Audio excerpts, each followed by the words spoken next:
Hoje nós vamos ouvir uma mensagem com um título muito simpático: O Amor Perfeito. Quem não quer ter um amor perfeito, né? Amor perfeito, segundo João 13, 31 a 38. Os irmãos abram suas Bíblias no Evangelho de João, capítulo 13, e vamos aos versos 31 a 38. Esse texto toca uma doutrina muito importante, que é a doutrina do sacrifício vicário de Cristo. Nós vamos ainda falar sobre isso. Na primeira parte do texto que nós vamos ler, nós encontramos o Cristo falando sobre o novo mandamento. E isso do verso 31 a 35, depois Pedro é avisado, do verso 36 a 39. Então vamos à leitura. João 13, a partir do verso 31, diz assim: Quando ele saiu, disse Jesus: Agora foi glorificado o Filho do Homem, e Deus foi glorificado nele. Se Deus foi glorificado nele, também Deus o glorificará nele mesmo, e glorificá-lo-á imediatamente. Filhinhos, ainda por um pouco estou convosco, buscar-me-eis. E o que eu disse aos judeus também agora vos digo, a vós outros: para onde eu vou, vós não podeis ir. Novo mandamento vos dou, que vos ameis uns aos outros, assim como eu vos amei, que também vos ameis uns aos outros. Nisto conhecerão todos que sois meus discípulos, se tiverdes amor uns aos outros. Perguntou-lhe Simão Pedro: Senhor, para onde vais? Respondeu Jesus: Para onde vou? Não me podes seguir agora, mais tarde, porém, me seguirás. Replicou Pedro: Senhor, por que não posso seguir-te agora? Por ti darei a própria vida. Respondeu Jesus: Darás a vida por mim? Em verdade te digo, que jamais cantará o galo, antes que me negues 3 vezes. Amém. Vamos orar. Senhor Deus e Pai, obrigado, Senhor Deus, pela Tua palavra, que a mesma palavra, ó Deus, seja eficaz, falando, Senhor, a mesma palavra pelo Espírito Santo aos nossos corações, para transformar as nossas vidas, para nos tornar, Senhor Deus, cristãos melhores, para observarmos a Tua palavra e andarmos no caminho santo do Teu Filho Jesus Cristo. Ajuda-nos, ó Pai, a compreender estas coisas e muito mais, a aplicar estas coisas ao nosso viver diário. Em nome de Jesus nós te pedimos. Amém. Amém. Irmãos, na segunda leitura, depois da nossa confissão, nós encontramos uma série de nomes e de provas de que Paulo tinha uma vida comunitária e ele tinha amizade e intimidade com muitas pessoas, a ponto de trazer utensílios e até material precioso. Na época, talvez você veja coisa como pergaminho, uma capa, como sendo coisa fútil, mas naquele tempo era material até precioso, que ele tinha deixado na casa de alguns irmãos. E a gente percebe que também tem muita comunhão e amor nas palavras de Paulo, referindo-se a elas e citando aqueles que estão com ele, para conforto também e ânimo daqueles que estão longe. Isto é a beleza do Evangelho, isto é a igreja de Jesus Cristo. Se você não vive isso, você não conhece o Evangelho e nunca foi alcançado também pelo Espírito Santo. Isso é maravilhoso. Mas a gente percebe também que naqueles tempos também tinha esse tal de Alexandre Latoeiro. Quer dizer que os Judas continuavam no meio do povo, dos discípulos, também prejudicando ou tentando atrapalhar os planos da igreja, né? Interferindo. Havia aqueles também que estavam com eles, mas resistiam à palavra deles. como é que pode isso? Não é uma coisa meio estúpida, que você resista à palavra, mas insista em permanecer entre eles. Mas isso aconteceu nos tempos de Paulo. Também Jesus Cristo teve que despedir Judas, porque a presença de Judas era uma presença muito desagradável. E Judas tinha que fazer aquilo que mais cedo ou mais tarde ele ia fazer. Porque o traidor, o desleal e o inimigo, mais cedo ou mais tarde ele vai te apunhalar, né? Não é verdade? Quanto mais perto, mais fácil de atingir o coração. Então Jesus Cristo despediu Judas. Aqui nós voltamos ao título, o amor perfeito. Deve ser o amor verdadeiro. Então o amor de Judas não servia. O beijo de Judas não tinha nenhum valor. Até suas palavras doces, que Judas era muito mais suave no trato do que Pedro, mas era hipócrita, fingido. A maioria sabe o que é amar, irmãos, mas apenas de palavras, ou gestos hipócritas também. Mas seu amor não se expressa em atitudes efetivas, em uma contribuição espontânea significativa. E quando eu falo em contribuição espontânea significativa, não tem a ver com quantidade de valor financeiro, ou mesmo intensidade de atividade, mas realmente aquilo que quando a gente fala sobre casamento e em palestra a gente chama de tempo de qualidade. Parece que a presença dele, ela diminui, ela baixa muito o nível da qualidade do encontro. Eu não acredito no amor da maioria dessas pessoas, porque assim ela diz, eu sinto amor por alguém, embora não expresse amor. Se amor fosse um sentimento, então não teria sido ordenado por Jesus, mas o amor é uma atitude. Amor levou Jesus à morte, mas o amor dessas pessoas, às vezes, elas não levam a nada. Elas dizem que amam, mas sem nenhum gesto de bondade e de sacrifício. Esse tipo de amor, ele é tão fingido quanto a fé dos judeus hipócritas, fariseus e saduceus, nos dias de Jesus. A religião deles era tão morta quanto era falso o zelo hipócrita dos religiosos, sem amor. Assim, o falso amor, que não se traduz em atitudes, gestos, bondade, esforços, pela felicidade do outro, ele é inútil. Inútil para quem vive assim, inútil para quem convive com pessoas assim, que não ama a ponto de se sacrificar pelo bem do outro. Então, quando a gente fala do tema dessa mensagem, o sacrifício vicário de Cristo, é o tema dessa mensagem. Vicário significa substitutivo, pois Cristo morreu em nosso lugar. Jesus nunca pecou, mas ele nos substituiu na dolorosa condenação por nossos pecados. Ele foi ferido e humilhado por nossos pecados. Ele recebeu açoites no seu próprio corpo.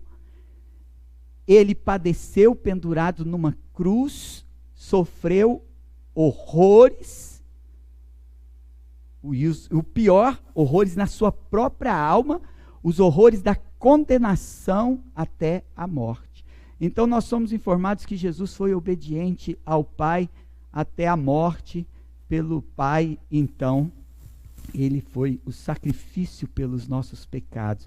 Ele foi ferido por causa deles e ainda assim nos amou até o fim. A gente, por orgulho, a gente vive amargurado e carrancudo e sofrendo angústia, mas por pecado. O pecado de não perdoar. Pecados que não nos levaram a sangrar até a morte. pecados que não nos trouxeram tamanha humilhação de ser despido e pendurado nu à vista de uma multidão.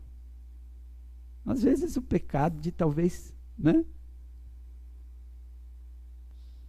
Alguma coisa tão inútil que você pode trazer à sua própria mente. Então, o texto lido aborda o amor de Cristo que amou aqueles que o feriram até a morte na cruz, até o fim. Deu-lhes então palavra, a sã doutrina, e por seu exemplo de boas obras, né, o modelo de vida, para que nós andássemos nele. Então, nesse ponto do Evangelho, Jesus está caminhando em direção à morte na cruz, e o seu propósito divino agora era realizar volunto, né, aqui, pois Deus nos ofereceu seu próprio Filho em sacrifício para nos salvar. Então este é o verdadeiro amor, este é o amor perfeito, o qual foi posto como modelo para toda a humanidade. Então nesta passagem é revelado o mistério do amor perfeito. Em síntese, esta é a lição dessa mensagem. Devemos amar como Jesus amou. Parece difícil, ou para alguns parece fácil, mas eu não acredito que pareça fácil para alguém. Mas não tem outro caminho, não tem outro evangelho. Devemos amar como Jesus amou. A passagem lida demonstra que a origem do amor perfeito é divina. Então este amor perfeito deve ser imitado por nós, ainda que imperfeitamente, porque nós somos imperfeitos, mas nós devemos imitar este amor perfeito. No entanto, uma exposição fiel desses versos exige a afirmação de pelo menos 3 verdades. A primeira, Deus Pai é glorificado no Filho. É a primeira verdade afirmada. Segunda, Jesus nos ensina a amar uns aos outros. Terceiro, Jesus nos ensina a imitar o seu amor.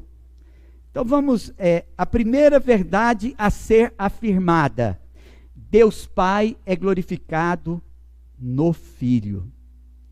O verso 31 de João 13, a palavra de Deus diz assim: quando ele saiu, quem saiu? Judas.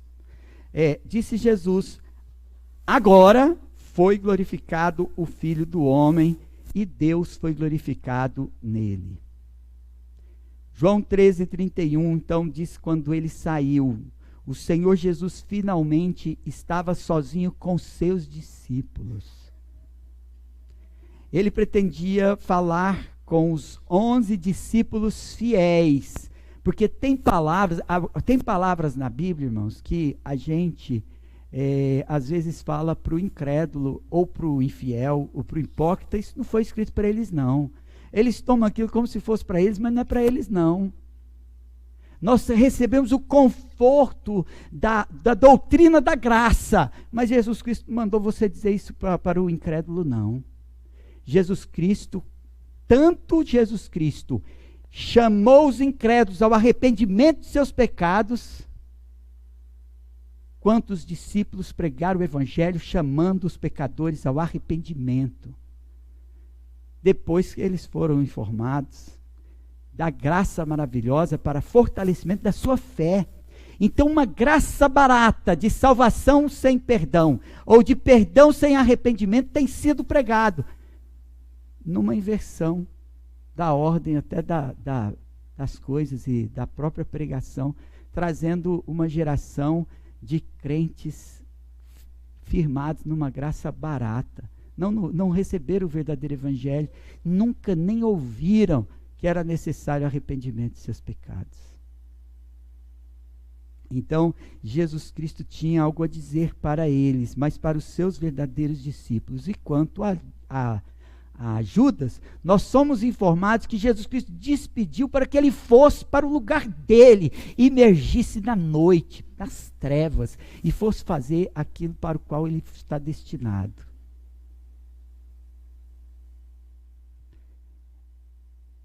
Então, amados irmãos, isso nos foi revelado pela Sagrada Escritura claramente. E Jesus nos mostra a glória, então, que a crucificação trouxe, tanto a Deus Pai, quanto a Deus Filho. Parece impossível evitar a conclusão de que isso, irmãos, o que nosso Senhor tinha em mente, era a sua cruz. Quando ele fala de que o Pai estava sendo glorificado, e ele estava sendo glorificado pelo Pai, mas ele estava falando de morte.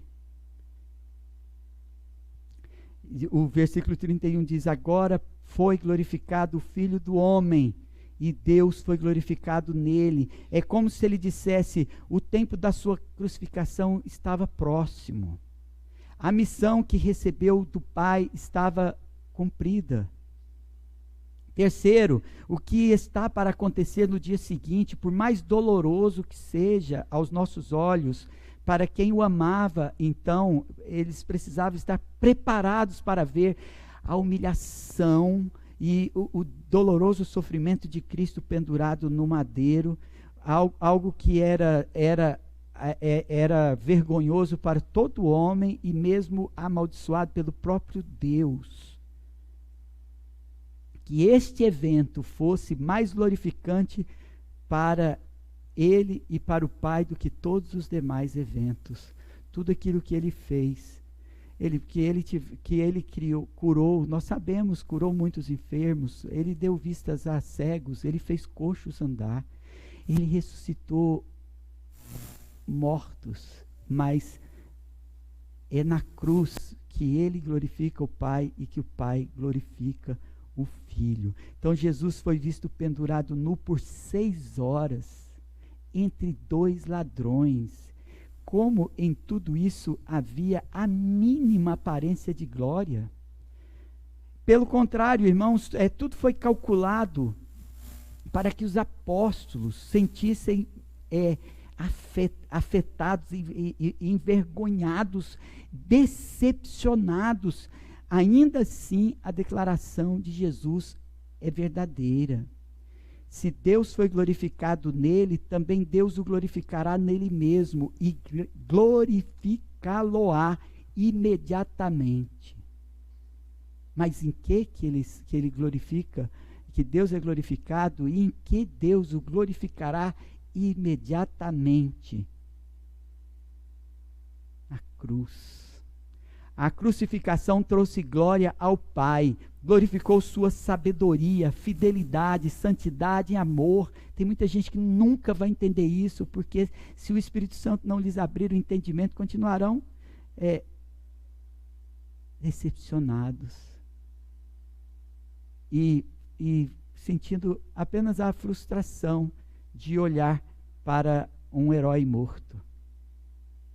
E nossa cultura está caminhando para isso também, porque nós estamos tão distantes do cristianismo que a gente se sente herói só quando a gente é presenteado, só quando a gente é honrado, só quando a gente é servido de benefícios, mas a gente se sente muito mal no sofrimento, na angústia, na dor. Mas isso é angústia, sofrimento da dor, e a dor que faz o herói.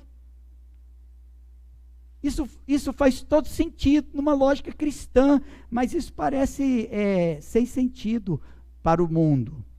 Mas ali, então, Deus mostrou o sábio ao fornecer um plano pelo qual ele poderia ser justo e ainda o justificador do ímpio. Mostrou-lhe fiel, então, o cumprimento da sua promessa. Da semente da mulher deveria vir o homem que ferido ainda pisará a cabeça da serpente. Ele mostrou o santo, ele mostrou ao exigir então da sua lei, cumprir, que fossem então satisfeitas todas as cláusulas legais da sua lei, ali por nosso grande substituto. O salário do pecado é a morte, e Cristo morreu por nossos pecados. Mostrou-lhe amor ao prover tal mediador, redentor, tal amigo do ser humano pecador, o seu Filho eterno. A crucificação trouxe a glória ao Filho, glorificou sua paixão, glorificou sua paciência e longanimidade, glorificou o seu poder, mostrou-lhe muito compassivo, morrendo por nós, sofrendo em nosso lugar, permitindo ser feito maldito por causa do nosso pecado, pagando a nossa redenção pelo preço do seu próprio sangue, sendo que ele poderia chamar anjos aos milhares e subjugar toda a terra com o seu poder e glória celestial, mas ali estava, esvaziado da sua glória e de seu próprio poder divino, submetendo-se à morte de cruz. E agora, diante de tão forte demonstração de amor, e nós sabemos o que está por trás dessa declaração de Jesus, que ali o Pai é glorificado e Ele é glorificado. Jesus Cristo fala com tanto amor aos seus discípulos. Falar com tanto amor assim, às vezes, em alguns círculos, é fora de moda. Mas nunca saiu de moda falar com amor. Ele diz: filhinhos, ainda por um pouco estou convosco. Buscar-me-eis, e o que eu disse aos judeus, também agora vos digo a vós outros: para onde eu vou, vós não podeis ir. Então, nessa obra da cruz, Jesus não tem sócio, Jesus não tem colaborador, não tem companhia. Ninguém haveria de cruzar este vale com ele, o vale da sombra da morte. Ninguém lutaria ao lado dele a batalha da cruz. Então o Senhor começa a se despedir daqueles que ele amava e que também o amavam. Ele não morreu a morte comum dos homens, mas ele voluntariamente submeteu-se aos horrores e agonias da morte e os horrores e agonias desconhecidas de todos que já morreram. Porque nenhuma mente pode conceber o sofrimento de Jesus Cristo em sua alma. Com uma palavra, Jesus Cristo, então, poderia ter acabado com tudo aquilo. Mas ele cumpriu toda a lei e toda a justiça de Deus, suportando o mais poderoso, monstruoso peso da condenação de todas as transgressões de um mundo, vencendo então Satanás e despojando da sua presa. Então pense nisso sobre a crucificação. Lembremos de que nenhumas esculturas, iconografias, encenações, nada pode mostrar a 10ª parte do que aconteceu na cruz. Jesus veio dele, tornou a ele, está com ele. Jesus é como Deus. Tudo o que faz é pelo seu Espírito e glorifica o Pai segundo o mandamento. Ele ordena em Êxodo 24:6: não farás para ti imagem de escultura, nem semelhança alguma do que há em cima nos céus, nem embaixo na terra, nem nas águas debaixo da terra. Não as adorarás, nem lhes darás culto, porque eu sou o Senhor teu Deus, Deus zeloso, que visito a iniquidade dos pais dos filhos até a 3ª e 4ª geração daqueles que me aborrecem, e faço misericórdia até 1000 gerações daqueles que me amam e guardam os meus mandamentos. Crucifixos, na melhor das hipóteses, só podem mostrar um ser humano agonizando em uma morte dolorosa, mas ele não pode expressar a extensão, a largura, a profundidade, a altura dessa obra maravilhosa na cruz. A lei de Deus foi honrada, os pecados dos homens suportados, todos os nossos pecados foram punidos em um substituto.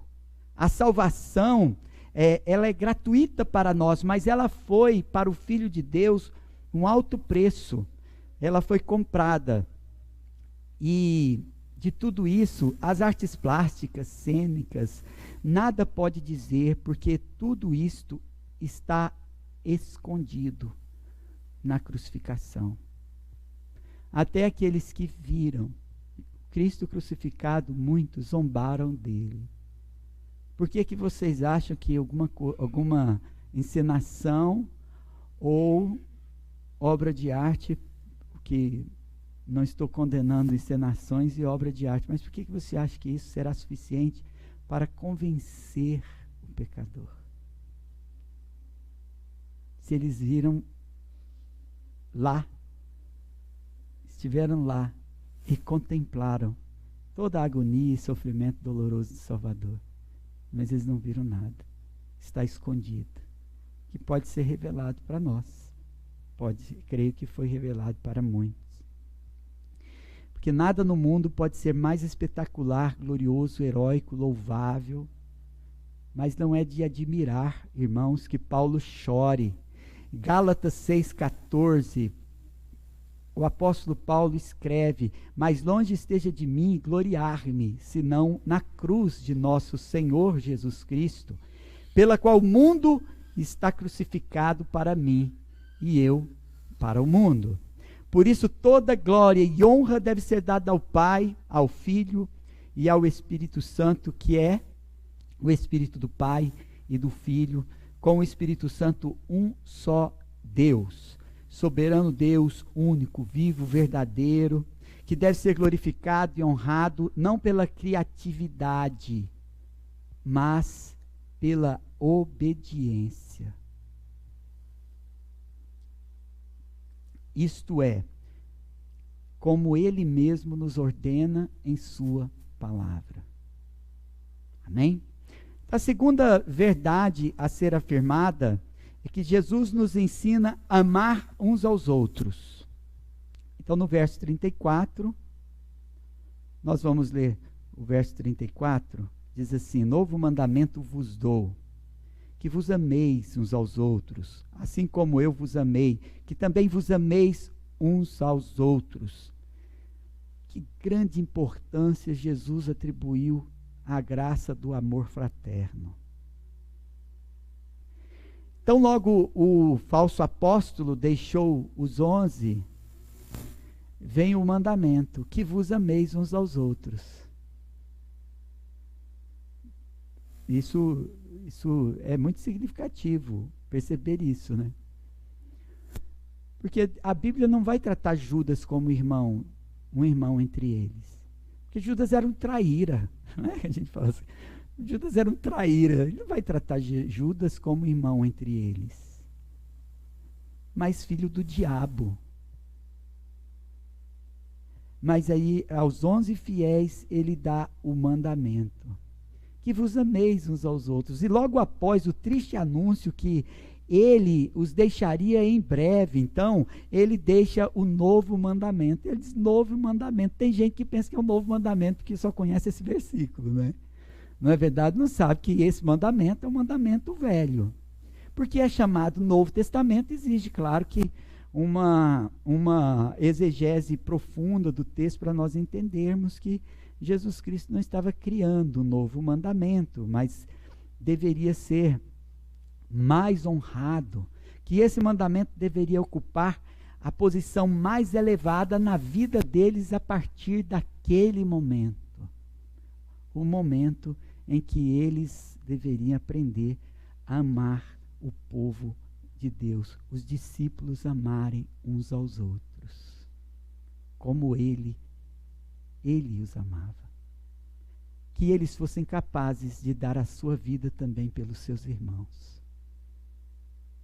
Os 11, menos um. Veja só, João 13,35 diz, nisto conhecerão todos que sois meus discípulos, se tiverdes amor uns aos outros. Ninguém deve ser conhecido, ou isso realmente não é.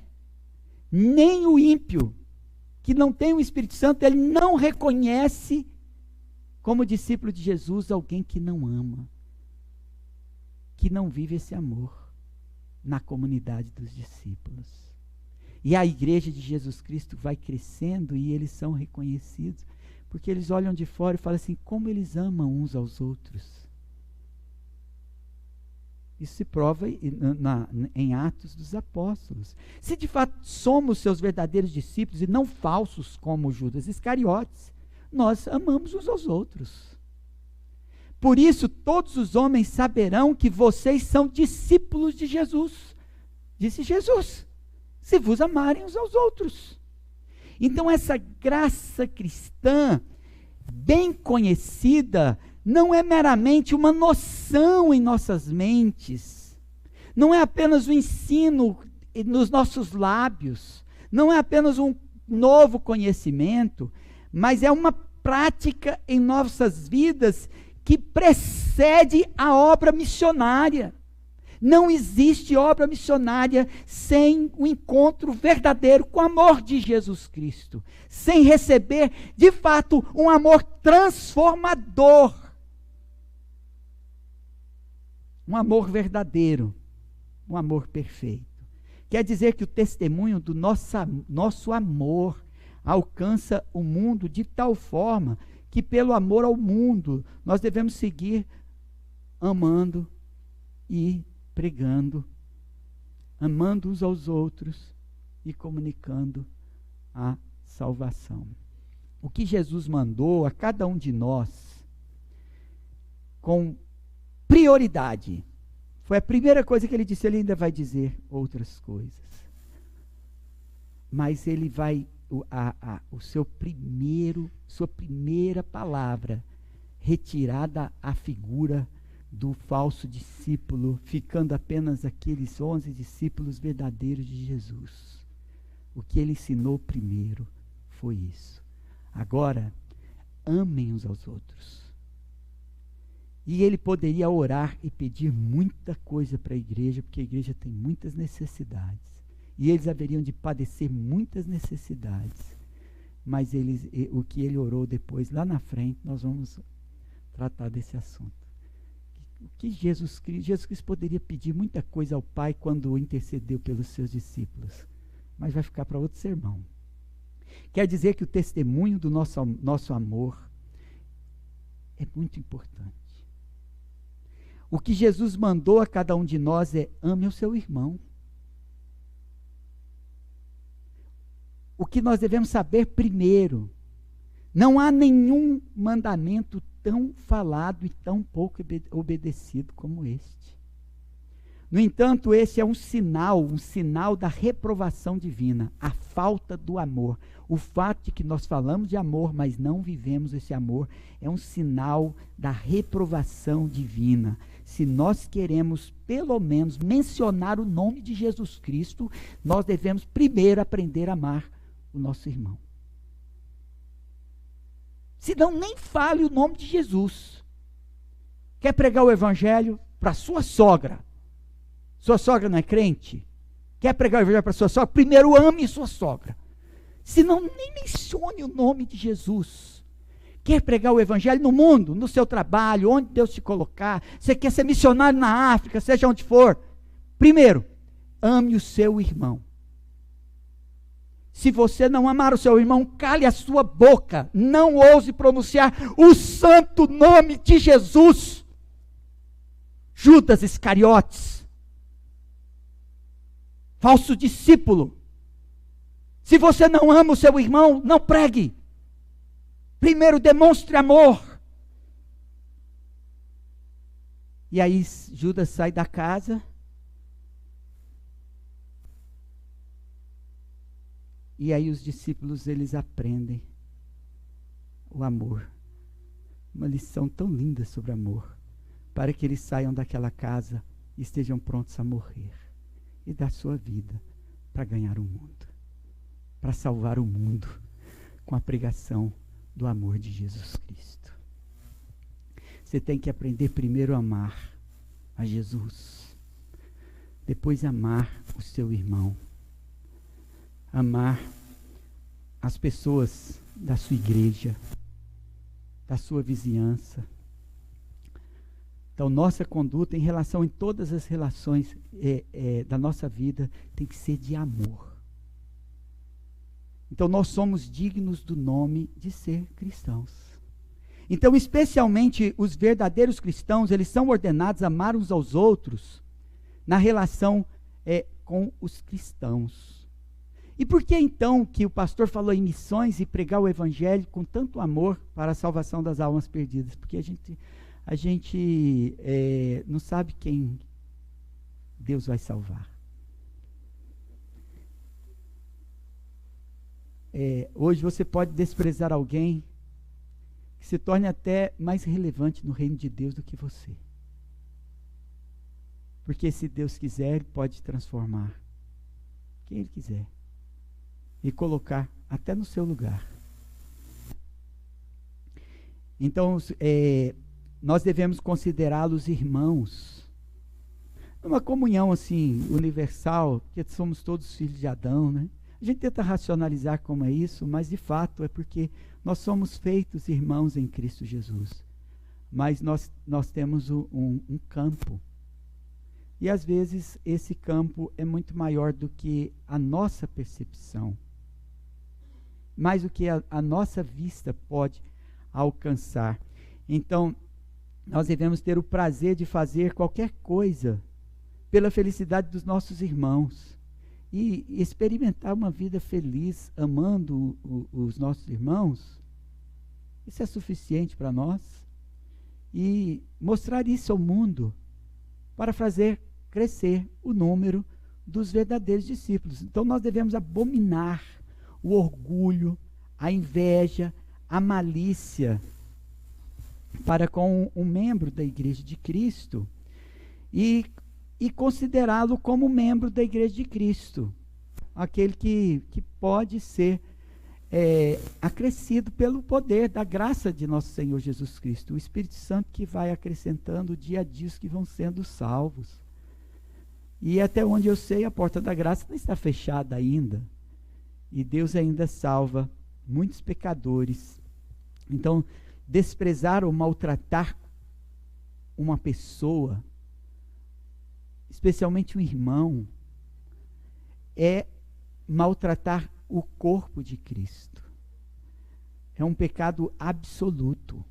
Então isto é o que o Senhor quis dizer, quando Ele nos manda amar uns aos outros, porque nós conhecemos o seu amor. João 3,16 diz, nisto conhecemos o amor, que Cristo deu a sua vida por nós, e nós devemos dar a nossa vida pelos nossos irmãos. Então, não dá para ser um cristão desafeiçoado, de coração duro, petrificado, que não conhece o amor de Cristo.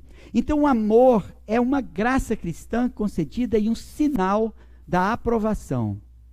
Falando em termos presbiterianos, é o sinal da nossa eleição e predestinação. Né? E a falta do amor, o coração endurecido, a rejeição à palavra do Evangelho, é um sinal da reprovação, de que, de fato, o nosso caminho está para o inferno. Romanos 5,5 diz assim, o amor e a graça cristã, irmãos, concedido pelo Espírito Santo, é um sinal para que nós tenhamos esperança. Vamos ler o que diz Romanos 5,5. Ora, a esperança não confunde, porque o amor de Deus é derramado em nosso coração pelo Espírito Santo. Como você ousa ter esperança numa graça barata, se o seu coração não está cheio de amor derramado pelo Espírito Santo? Judas.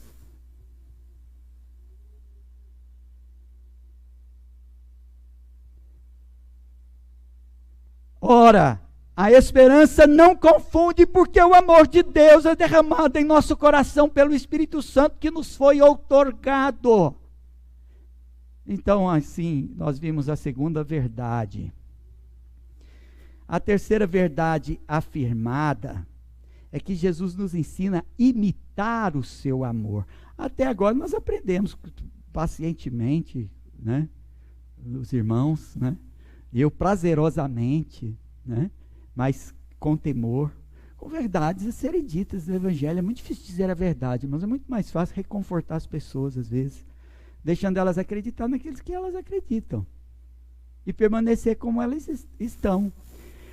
Mas a verdade é que nós devemos amar uns aos outros, mas também Jesus nos ensina a imitar o seu amor. Não, mas eu amo, é do meu jeito. Não é do seu jeito. É do jeito que Jesus Cristo amou. Perguntou-lhe Simão Pedro: para onde vais? Respondeu Jesus: para onde vou?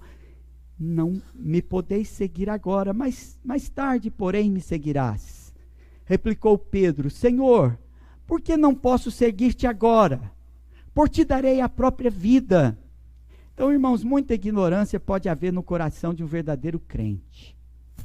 Nós vemos aqui Simão Pedro cheio de amor, prometendo, se preciso fosse, daria a sua vida pelo Mestre. No entanto, ele não poderia segui-lo, aonde ele estava sendo oferecido como sacrifício pelos pecados. De fato, ainda ele não estava preparado para imitar Jesus Cristo.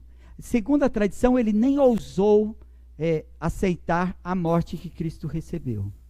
Ele haveria de ser crucificado e ele disse: eu não sou digno de imitar a Cristo na sua morte, de morrer como o meu Senhor. Aí falaram assim: então a gente dá um jeito. Virou a cruz de cabeça para baixo e ficou tudo certo.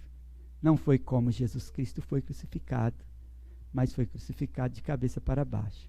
Então essa é a história contada pela tradição. De fato, ele ainda não estava preparado para imitar o amor de Jesus, no testemunho de seu amor para o mundo. Por palavras e por obras. E ser fiel até a morte.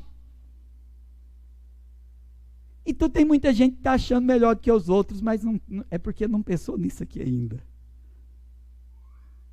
Tem muita gente achando a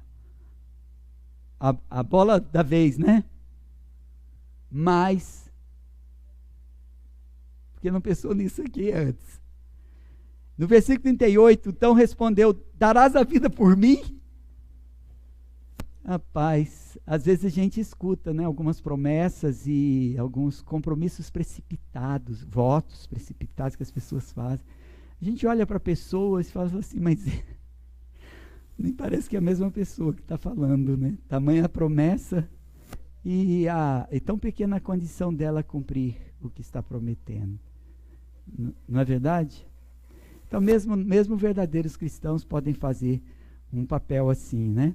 Em verdade, te digo que jamais cantará o galo antes que me negues 3 vezes. Então, nós vemos o mestre dizendo que naquela mesma noite, ou no dia seguinte, na noite do dia seguinte, né? Ou naquela mesma noite, no dia seguinte, o Senhor Jesus ia ser crucificado. Certo? Sou meio ruim com o calendário. Pedro negaria o Senhor 3 vezes. Então, todos nós sabemos como acabou essa história. Não vou contar agora, porque vai chegar um momento mais apropriado. O mestre, ele estava certo. Pedro estava errado. Irmãos, a respeito de nós mesmos. Olha, você pode ter uma opinião muito boa a respeito de você. Mas a opinião que a gente tem a respeito de nós mesmos quase sempre está equivocada. O amor do mestre é perfeito, ainda que deva ser imitado por nós, e às vezes a gente pode achar que já chegou lá, mas ainda estamos tão distantes, tão muito longe da perfeição. Mas há uma quantidade de fraqueza em nossos corações, e nós devemos ter uma consciência adequada dessa fraqueza. Porque nós nunca saberemos onde podemos cair. Nós nunca sabemos o que a gente pode resistir se formos tentados. Jesus Cristo já havia ensinado os discípulos a respeito disso. Em outro evangelho, quando ele os ensina a orar, ele os ensina a orar para que o Senhor, Deus o Pai, os livrasse das tentações. Então, às vezes, nós queremos, como Pedro, fazer algumas coisas que nós não podemos, porque nós não estamos preparados. Então, nós podemos até dizer que amamos a Cristo. Olha, ame a Cristo. Mas Cristo não quer que você, com esse amor, por exemplo, vá fazer missões. Você primeiro precisa estar preparado. Ame a Cristo, mas Cristo não quer que você, cheio de amor, pregue, porque você não está preparado. Mas também não quer dizer que você nunca vai para a África pregar o Evangelho, né? Aqueles que têm isso no coração, e você nunca vai ter condições de pregar um sermão. Mas são tantas coisas para as quais nós não estamos preparados, e principalmente não estamos preparados para este amor sacrificial que a Bíblia nos ordena imitar. A única coisa que você não pode é ser negligente, achando que não tem dever nenhum. Você foi chamado só para esquentar o banco, sentar domingo após domingo no mesmo lugar, levantar de preferência o mais rápido possível para não ter que cumprimentar ninguém, porque não vive o Evangelho. Então, talvez você não esteja preparado para nada. Vai aos pés de Cristo, reconhecer que você não está preparado com um amor verdadeiro e sacrificial. Ainda que perfeito, só o de Jesus Cristo, mas este amor que deve ser imitado por nós. Nós tendemos a pensamentos equivocados a respeito de nós mesmos e da nossa capacidade. Afinal, nós imitamos o amor de Cristo, como Ele nos ordena. Nós amamos a nossa esposa como a Bíblia nos ordena amar a esposa, como Cristo amou a igreja e a si mesmo se entregou por ela à morte de cruz. Você ama a sua esposa assim? Sementes de pecado estão nos nossos corações. Nós conhecemos o amor de Cristo que deu sua vida por nós e nós estamos dispostos a dar as nossas vidas também pelos nossos irmãos, como Ele ordena em sua palavra. Então, nós não sabemos de nada. Sementes de pecado, então, que em determinada ocasião podem germinar, precisam ser removidas do nosso coração. Uma delas é o pensamento equivocado sobre a nossa capacidade, sobre nós mesmos. Eu sei, irmãos, que não se trata apenas de, não, vou retirar a sementezinha do pecado, ele nunca vai germinar, não. Eu sei de uma coisa, irmãos, é retirar da graça de Deus por um tempo, e isso será suficiente para a nossa queda. Por um tempo. Que pode ser por qualquer quantidade de tempo. Será suficiente para a nossa queda. É sempre bom lembrar dessas coisas. 1 Coríntios 10, 12 diz: aquele, pois, que pensa estar de pé, todo mundo sabe de cor, irmãos. Esse é um versículo, não é para só citar decorado, é um versículo para você não esquecer nunca. Porque se você esquecer disso por um momento, tudo bem. Mas se retirar da graça por um momento, você sabe que estará em ruína. Então nós precisamos de um coração humilde, consciente da nossa própria fraqueza. A fraqueza inata. Nós precisamos dessa consciência para nós vivermos na dependência do forte. Nós precisamos reconhecer que somos fracos. A gente pensa que a gente é mais forte do que os outros. A gente pensa que a gente é melhor do que os outros. E quem pensa ser forte, aí é que é fraco. A Bíblia ensina assim. Aquele que anda na dependência do forte é fortalecido na sua graça e no seu amor. Porque nós não podemos nos sustentar a nós mesmos. Ele é quem nos sustenta. E o verdadeiro segredo da segurança é uma sensação de insegurança cada vez que eu dou um passo, sem confiar na graça e na segurança do forte protetor. Segundo aos Coríntios, eu li primeiro aos Coríntios primeiro, né? Segundo aos Coríntios 12:10, diz, pelo que sinto prazer nas fraquezas. Paulo demorou para ficar assim, viu? Que ele pensava ser forte, né? Esse foi o erro dele no começo. Também de Pedro. Pedro também pensava ser forte. Pelo que sinto prazer nas fraquezas, nas injúrias, nas necessidades, nas perseguições, nas angústias. Por amor de Cristo, porque quando sou fraco, então é que sou forte. Então, veja aqui o segredo, irmãos. Talvez você não tenha lido esse versículo aqui assim, né? Não é? Se nós imitarmos a Cristo, em que nós devemos imitar a Cristo? Obviamente, que a conclusão desse sermão é no seu amor. Mas eu estou agora mencionando e me baseando no texto 2 aos Coríntios 12:10. Devemos imitar a Cristo nas fraquezas. Como é que você se comporta quando você se vê fraco? Porque Jesus Cristo, ele silenciou todo o poder divino. Sendo Deus, ele se fez fraco. Imitar a Cristo nas injúrias. Como você recebe uma injúria? Tem gente que não é o mesmo a cada injúria. Na primeira fica ruim. Na segunda fica pior. Na terceira vai piorando mais ainda. Na quarta, e ele abre uma mala e vai enchendo de injúria.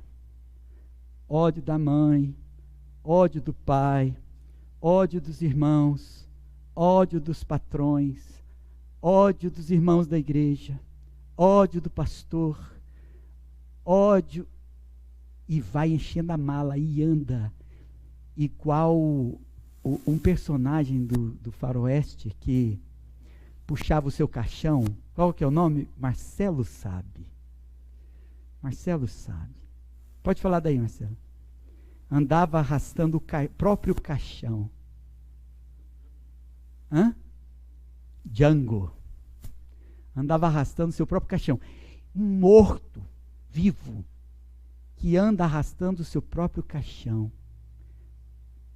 Não aprendeu a amar a Cristo nas injúrias, nas necessidades. Nós somos tentados nas necessidades, nós precisamos aprender a imitar Jesus Cristo nas necessidades. É isso que Paulo está falando, irmãos. Nas perseguições, nós devemos aprender a imitar Jesus Cristo nas perseguições, nas angústias.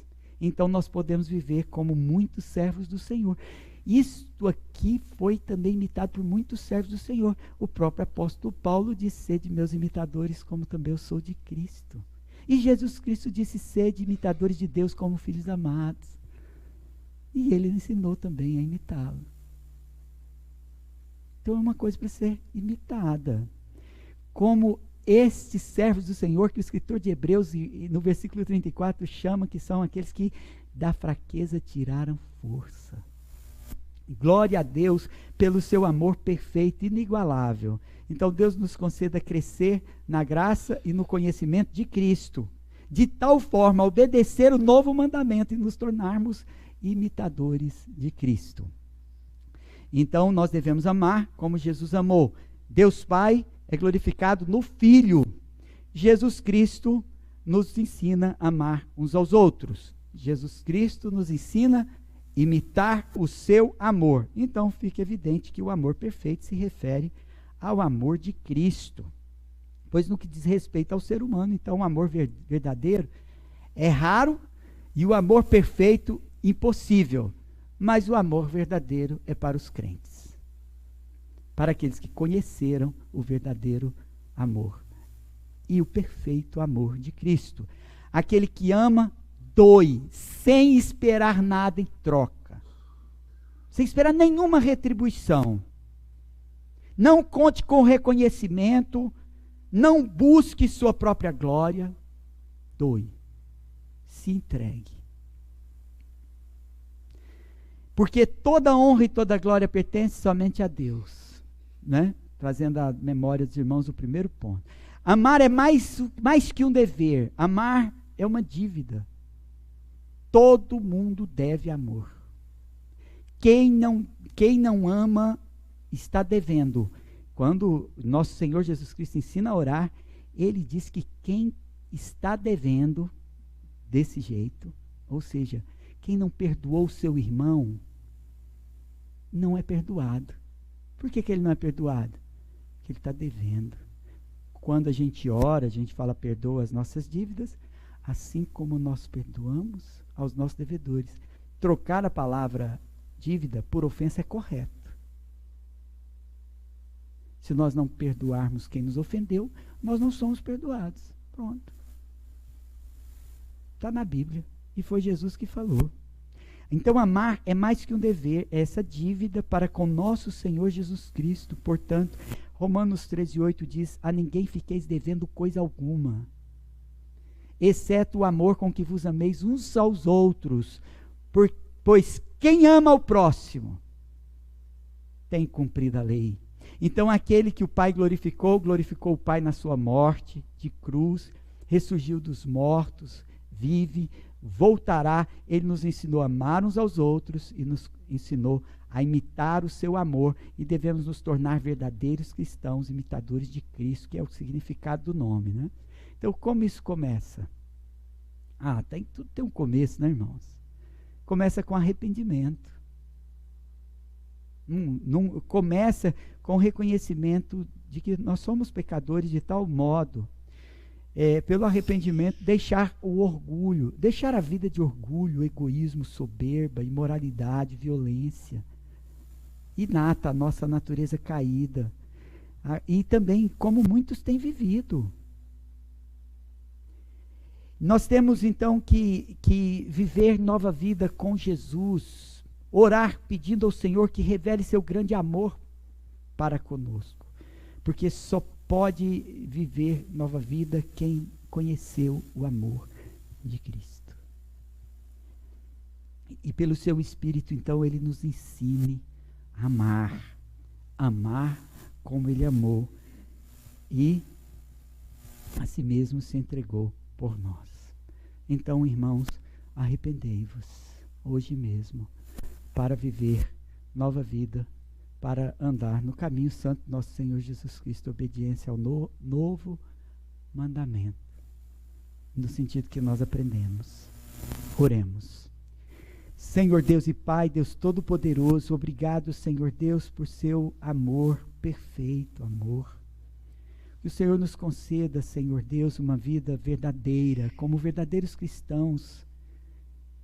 Que o amor de Deus seja derramado em nossos corações pelo Espírito Santo, para que realmente saibamos, ó Deus, que podemos ter esperança e não sermos confundidos.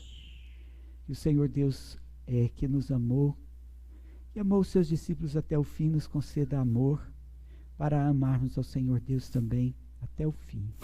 Esperando a volta de Jesus Cristo, ou que a volta de Jesus Cristo pode chegar a qualquer momento para qualquer um de nós aqui, porque aqui temos muitos irmãos, eu não sei se eu vou ver o rosto de todos eles.